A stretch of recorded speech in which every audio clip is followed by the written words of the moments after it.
Effective memory techniques for studying.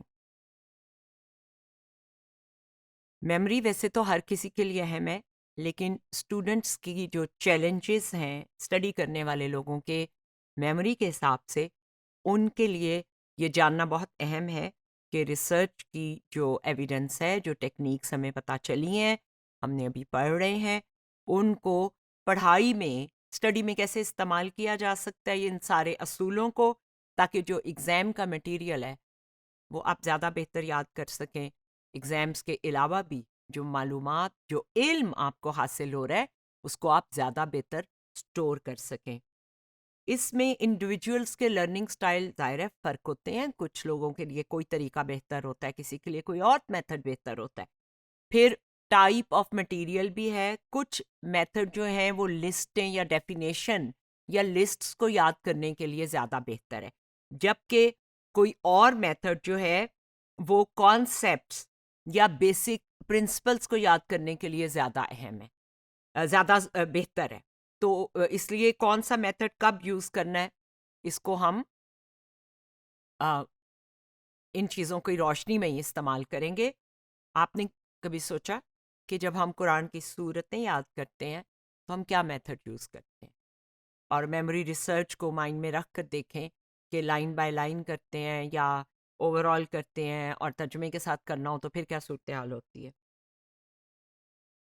6 तरीके जिनके ज़रिए स्टडिंग की इफ़ेक्टिवनेस बढ़ाई जा सकती है, मेमोरी को बेहतर किया जा सकता है, वो हैं elaborate, generate and test, organise, take breaks, match learning and testing conditions, and avoid illusions of learning.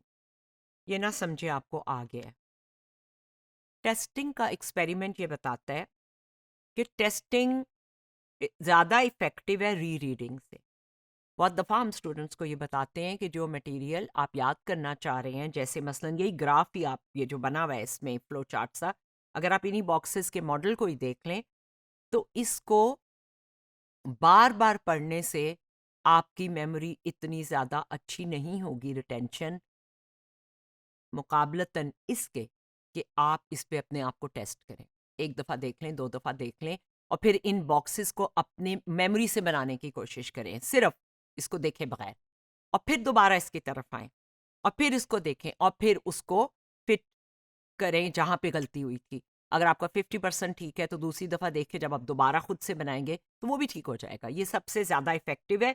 इसमें जो रिज़ल्ट दिखाया जा रहा है वो ऐसे ही एक एक्सपेरिमेंट का है कि जो टेस्टिंग ग्रुप था, अ, उसका जो रिज़ल्ट है वो कैसे थे, और जो री-रीड ग्रुप था जो कि बार-बार पढ़ते जा रहे थे इन्फॉर्मेशन को, उनके साथ क्या किया गया।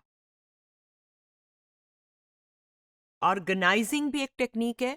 स्टडी के लिए नोट्स लेते हैं, उन नोट्स को किसी मीनिंगफुल तरीके से ऑर्गेनाइज करते हैं जो कि आपके लिए मीनिंगफुल हो, make sense to you. Textbook को इसी तरह की जो ऑर्गेनाइजेशन है उससे एक आप आउटलाइन बना लेते हैं कि इस टॉपिक की चीज़ यहाँ पे है, वो भी आपकी ऑर्गेनाइजेशन है। किसी तरह भी आप ऑर्गेनाइज करें, creating a framework that helps relate some information to other information makes the material more meaningful and therefore strengthens your encoding. Organization can be achieved by making trees, जैसे हमने देखा है, और outlines और lists that group similar facts or principles together. Taking breaks. Taking break का मतलब ये है कि आप शॉर्ट स्टडी सेशंस में पढ़ें, बहुत बहुत से शॉर्टर स्टडी सेशन करें, बजाय इसके कि आप क्रैमिंग करें और एक ही गो में सारे का सारा याद करने की कोशिश करें, वो इतना इफेक्टिव नहीं होगा। और रिसर्च ने ये दिखाया है कि मेमोरी बेहतर होती है जब स्टडी टाइम को आप ब्रेक करते हैं, छोटे सेशंस में, और उनके बीच में ब्रेक लेते हैं। इसी तरह अगर ये जो एडवांटेज है इसको हम स्पेसिंग इफेक्ट कहते हैं। इसी तरह मेमोरी परफॉर्मेंस बेहतर होती है अगर सो जाएं आप कोई चीज़ याद करने के बाद, क्योंकि उसमें फिर कोई और मटेरियल नहीं आता जो कि आपकी मेमोरी को क्लाउड करे और आपकी जो याददाश्त है वो महफूज रहती है, उस पर कोई और अक्स नहीं आता नए तजर्बे का। ये बहुत ही बेहतर टेक्निक है।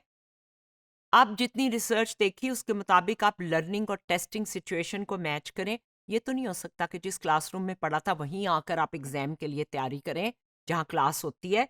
ये भी कर लेते हैं कुछ स्टूडेंट, लेकिन डिस्टेंस लर्निंग या वर्चुअल के लिए आप ये कैसे अप्लाई करेंगे?